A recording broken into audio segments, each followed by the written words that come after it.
बिस्मिल्लाहिर्रहमानिर्रहीम। आज हम डिस्कस करेंगे रॉकेट प्रोपल्शन।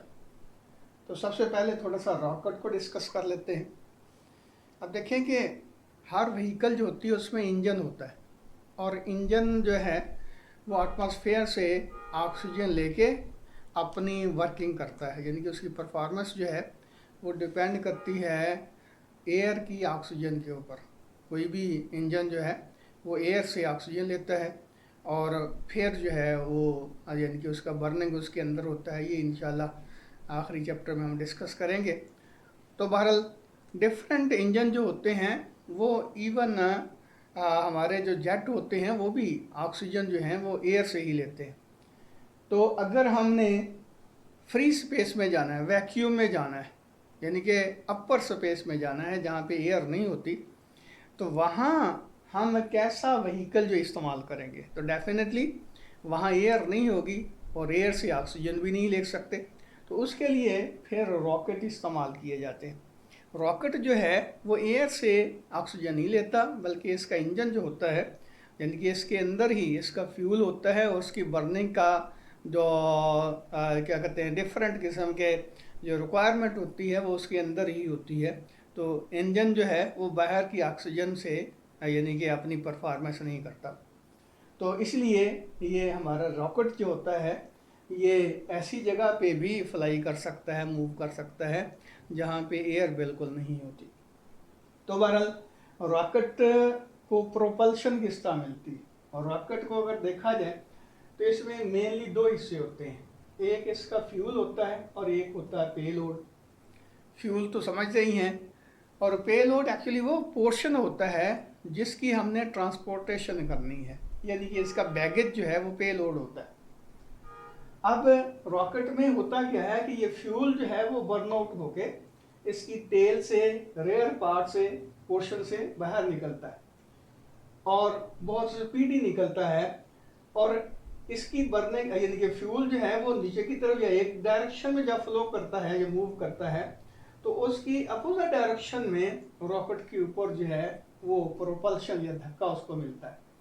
अब ये स्पेशल केस जो हम डिस्कस कर रहे हैं वेलपर्स, कि इसमें ये जो फ्यूल बर्न होके बाहर निकल रहा है उसका मास पर यूनिट टाइम देखें, जैसे जैसे टाइम बढ़ता जाएगा फ्यूल जो है उसकी जो जो जो फ्यूल बर्न होता जाता है उसकी अमाउंट बढ़ती जाएगी।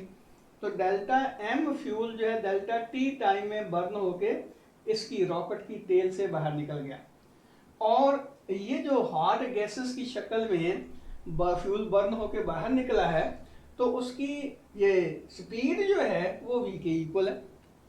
इसका क्या मतलब हुआ कि अगर हम देखें कि ये जो हमारा फ्यूल है उसका जो मोमेंटम चेंज हो रहा है वो कितना होगा।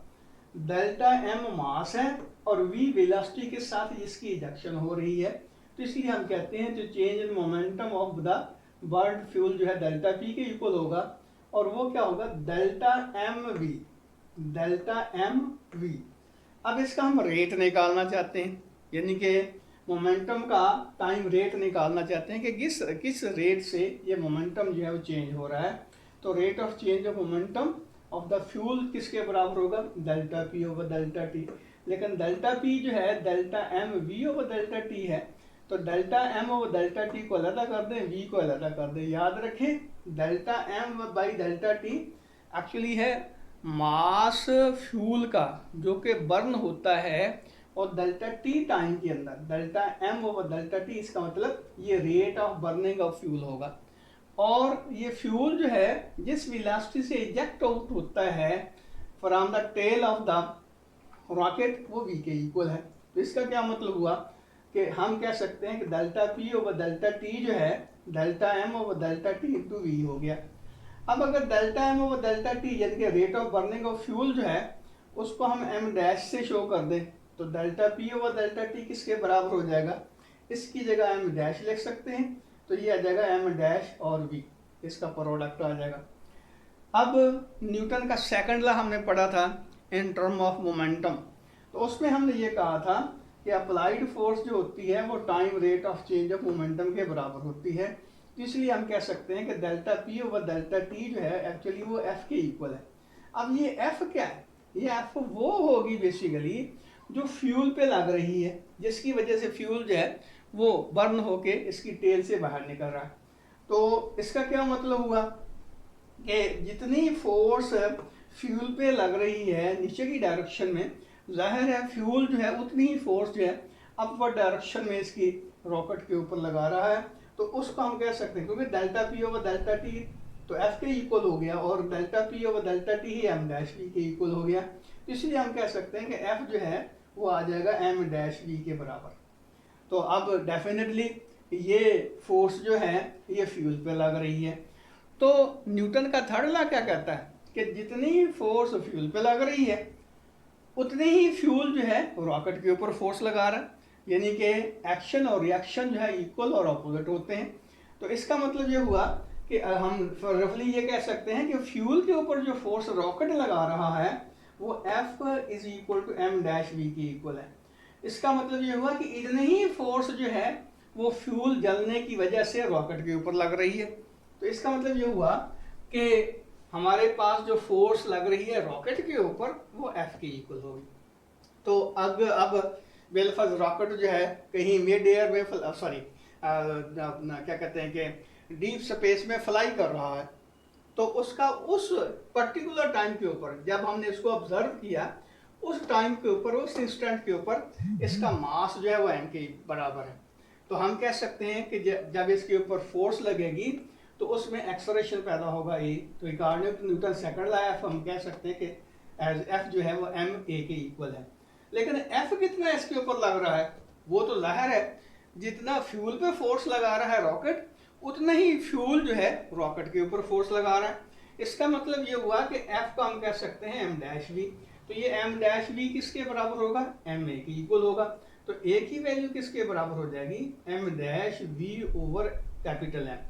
अब ये देखिए एम डैश मास नहीं है, ये रेट है जिस रेट से फ्यूल बर्न होके रॉकेट की टेल से इजेक्ट आउट हो रहा है, और उसकी वेलोसिटी कितनी है, वी के इक्वल है। तो डेफिनेटली आमतौर पर ये होता है कि एम डैश की वैल्यू कांस्टेंट रहती है और वी की वैल्यू भी कांस्टेंट रहती है। लेकिन जैसे जैसे फ्यूल बर्न होकर बाहर निकलता जाएगा इसका टोटल मास जो है वो डिक्रीज होता जाएगा, क्योंकि टोटल मास में फ्यूल भी तो इंक्लूड है ना। जिस तरह यहाँ हमने कहा कि 80% तो फ्यूल होता है इसमें और तकरीबन 20% जो है वो पेलोड होता है। तो 80% फ्यूल जो है उसने सारे का सारे ने बर्न आउट होना है। तो डेफिनेटली टोटल मास जो है रॉकेट का वो टाइम के गुजरने के साथ साथ डिक्रीज होता जाता है। जब मास डिक्रीज होता जाता है टोटल मास, तो इसका एक्सेलरेशन जो है वो बढ़ता जाता है। अब देखिए वेलोसिटी नहीं बढ़ रही, एक्सेलरेशन बढ़ रहा है, mean time rate of change of velocity भी इंक्रीज होती जा रही है जैसे जैसे इसका मास जो है वो डिक्रीज होता जाता है। तो इसलिए रॉकेट जो है उसकी वेलोसिटी यानी कि 4-fold इंक्रीज होती जाती है। तो इसलिए ये वेरी फास्टर वेलोसिटी के साथ रॉकेट जो है वो स्पेस के अंदर फ्लाई करता है। तो डेफिनेटली उसमें होता क्या है कि एयर भी नहीं है, एयर की फ्रिक्शन भी नहीं है, और इसका मास डिक्रीज होने की वजह से इसका एक्सेलरेशन जो इंक्रीज हो रहा है। अब टिपिकल जो हमारे रॉकेट होते हैं आपकी किताब के मुताबिक उसका rate of burning of fuel जो है 10,000 किलोग्राम पर सेकंड, यानी कि एक सेकंड में 10,000 किलोग्राम जो फ्यूल है वो बर्न होकर बाहर निकल जाता है। और जिसके वो उसकी वेलोसिटी जो होती है, यानी कि फ्यूल जिस वेलोसिटी से बाहर निकलता है वो है 4 किलोमीटर पर सेकंड, यानी कि 4000 मीटर पर सेकंड। तो इतनी वेलोसिटी के साथ जब बाहर निकलता है तो डेफिनेटली, और दूसरी तीसरी बात यह है कि मास भी डिक्रीज होता जाता है। इसका मतलब ये हुआ कि रॉकेट का एक्सेलरेशन जो है वो बहुत ज़्यादा होता है और वो इंक्रीज होता जाता है, यानी कि इंक्रीजिंग एक्सेलरेशन के साथ जो है रॉकेट जो है वो मूव करता है। अब यहाँ देखें कि रॉकेट जो है हमने ये देखा कि उसका एक्सेलरेशन डिपेंड करता है टोटल मास के ऊपर। तो रॉकेट में टेक्निक इस्तेमाल की जाती है ये, यानी कि रॉकेट जो है दो कैटेगरी में या दो टाइप्स के होते हैं, एक है सिंगल स्टेज रॉकेट, एक है मल्टी स्टेज रॉकेट। अब सिंगल स्टेज रॉकेट में ये होता है कि वो जो सिलेंडर जिसके अंदर जो है ये फ्यूल होता है, और फ्यूल समझ लें कि सोलर या गैसेस की शक्ल, अपना लिक्विड की शक्ल में ऑक्सीजन या हाइड्रोजन वगैरह होते हैं, या ऐसे यानी कि वो क्या कहते हैं कि कंडेंस फॉर्म में होती हैं। ऑक्सीजन जो है आपको पता है कि जलने में मदद देती है और हाइड्रोजन जो है वो खुद जलती है। तो बहरहाल कहना ये चाहता था कि ये इसका जो फ्यूल होता है उसमें ये कंटेनर जो है इसमें ये सारे का सारा फ्यूल है। अब अगर ये कंटेनर जो है वो सिंगल पोर्शन या उसका सिंगल क्या कहते हैं कि सिलेंडर है, तो डेफिनेटली क्या होगा कि ये जो हिस्सा है जिसके अंदर फ्यूल डाला रखा हुआ है वो इसके साथ ही रहेगा, यानी कि पे लोड के साथ अटैच रहेगा तब वक्त है कि ये सारे का सारा बर्न हो जाए और पे लोड से अलग हो जाए। तो डेफिनेटली इसमें क्या होगा कि मास जो है, टोटल मास जो है डिक्रीज तो होगा लेकिन उसका रेट ऑफ डिक्रीज जो है कंपैरेटिवली कम होगा। उसके मुकाबले में अगर मल्टी स्टेज रॉकेट इस्तेमाल किया जाए तो उसमें क्या होता है, उसमें ये होता है कि ये पोर्शन बना दिए जाते हैं, सेक्शन बना दिए जाते हैं फ्यूल टैंकर्स के। तो एक फ्यूल का जितना हिस्सा जो है बर्न आउट हो गया है तो इतना हिस्सा जो है टैंकर जो है वो भी उससे क्विट हो जाता है, अलग हो जाता है अपना रॉकेट के से। इसका मतलब क्या हुआ कि मास में पहले से ज़्यादा डिक्रीज आया है तो एक्सलेरेशन जो है ज़्यादा होगा।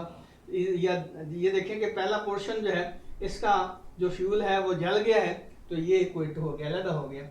फिर ये दूसरा हिस्सा जो है इसने जलना शुरू कर दिया, जब इसका भी फ्यूल पूरे का पूरा जल गया तो ये भी अलग हो जाता है और तीसरा हिस्सा जो है वो जलना शुरू कर देता है। तो उसका रिजल्ट ये निकलता है कि इसके मुकाबले में इस केस में मास जो है वो रैपिड डिक्रीज होता है। जब मास रैपिड डिक्रीज होगा तो डेफिनेटली एक्सेलरेशन जो है वो बहुत ज़्यादा इंक्रीज होगा। तो इन दो रॉकेट्स का अगर कंपैरिजन किया जाए तो ये दोनों आइडेंटिकल हैं, सिर्फ फर्क क्या है कि ये सिंगल स्टेज है, ये मल्टी स्टेज है। तो मल्टी स्टेज रॉकेट जो है उसका एक्सलेरेशन जो है सिंगल स्टेज अपना रॉकेट के मुकाबले में कहीं ज़्यादा होता है। तो इसलिए आमतौर पर ये मल्टी स्टेज रॉकेट की टेक्निक जो है इस्तेमाल की जाती है।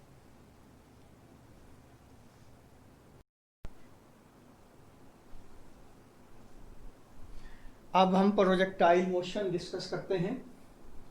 अब तक हमने जो मोशन डिस्कस की है वो वन डायमेंशनल मोशन थी, यानी कि ऑब्जेक्ट जो है स्ट्रेट लाइन में मूव करता था।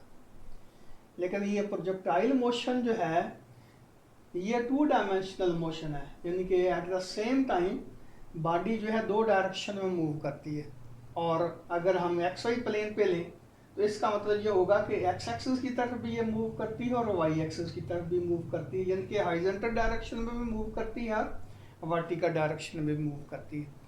तो इसका जो डेफिनेशन है वो किस तरह की जा सकती है कि ये स्पेशल किस्म की टू डायमेंशनल मोशन है जिसमें बॉडी जो है उसके ऊपर सिर्फ एक फोर्स एक्ट कर रही है और वो फोर्स जो है वो ग्रेविटेशनल फोर्स है, यानी कि it is a special two dimensional motion in which the body moves under the action of gravitational force. तो इसमें ग्रेविटेशनल फोर्स की एक्शन की वजह से बॉडी जो है वो मूव करती है। तो अब ये देखें, इसकी एग्जांपल हम कोट करते हैं कि ये आपके पास एक प्लेटफार्म है जिसकी हाइट कह लें कि वाई के इक्वल है। इसके ऊपर जो है एक बॉल जो है वो मूव कर रही है हॉरिजॉन्टल डायरेक्शन में और उसकी वेलोसिटी जो है उसको हमने vx से शो किया। अब जब ये प्लेटफार्म के एज के ऊपर बॉल आएगी तो उस वक्त तक, यानी कि यहाँ से लेकर यहाँ तक, तो सिर्फ इसकी मोशन जो है वो हॉरिजॉन्टल डायरेक्शन में होंगी, कह लें कि एक्स एक्सिस की जानब है। लेकिन यहाँ क्या होगा, जैसे ही इस एज को छोड़ेगी बॉल तो ग्रेविटेशनल फोर्स की वजह से ये मूव करना शुरू कर देगी डाउनवर्ड डायरेक्शन में। अब यहाँ देखें, इसकी जो मोशन है वो टू डायमेंशनल हो गई है, एक्स एक्सिस के अलग भी बॉल मूव कर रही है और वाई एक्सिस के अलग भी, यानी कि हॉरिजॉन्टल डायरेक्शन में भी मूव कर रही है बॉल और वर्टिकल डायरेक्शन में भी मूव कर रही है। तो अब इसकी जो मोशन होगी ये कहलाएगी प्रोजेक्टाइल मोशन। और डेफिनेटली इसमें ये दोनों जो कंपोनेंट हैं मोशन के वो हम अलग-अलग इंडिविजुअली डिस्कस करेंगे क्योंकि दोनों की नेचर डिफरेंट है। अब देखें कि इस डायरेक्शन में, मीन हॉरिजॉन्टल डायरेक्शन में कोई फोर्स एक्ट नहीं कर रही बॉल के ऊपर, हम एयर रेजिस्टेंस जो है उसको फिलहाल इग्नोर कर रहे हैं, इसलिए हम कहेंगे कि हॉरिजॉन्टल डायरेक्शन में कोई फोर्स नहीं लग रही। जब फोर्स जो है एक्स एक्सिस के अलावा कोई नहीं लग रही, जीरो के इक्वल है, तो न्यूटन का सेकंड लॉ क्या कहता है कि एफ जो होता है एम ए के इक्वल है। अब मास तो इसका जीरो है नहीं, इसका मतलब ये हुआ कि एक्स एक्सिस की डायरेक्शन में, यानी कि एक्स एक्सिस के अलावा इसका एक्सेलरेशन जो है वो जीरो के बराबर है। तो जब एक्सेलरेशन ज़ीरो होगा तो इसका मतलब वेलोसिटी कांस्टेंट होगी। तो इसका मतलब ये हुआ कि Vx जो है वो कांस्टेंट है। जब वेलोसिटी कांस्टेंट होगी तो इस किस्म की मोशन जो है वो यूनिफॉर्म मोशन होगी। इसका मतलब ये हुआ कि बॉल जो मूव कर रही है हॉरिजॉन्टल डायरेक्शन में वो यूनिफॉर्म मोशन में है, उसकी यानी कि हॉरिजॉन्टल कंपोनेंट जो है मोशन का वो यूनिफॉर्म है। अब दूसरा कंपोनेंट इसका बनता है वर्टिकल, और वर्टिकल डायरेक्शन में इसके ऊपर जो फोर्स लग रही है वो है इसका वेट, जिसको हम कहते हैं mg।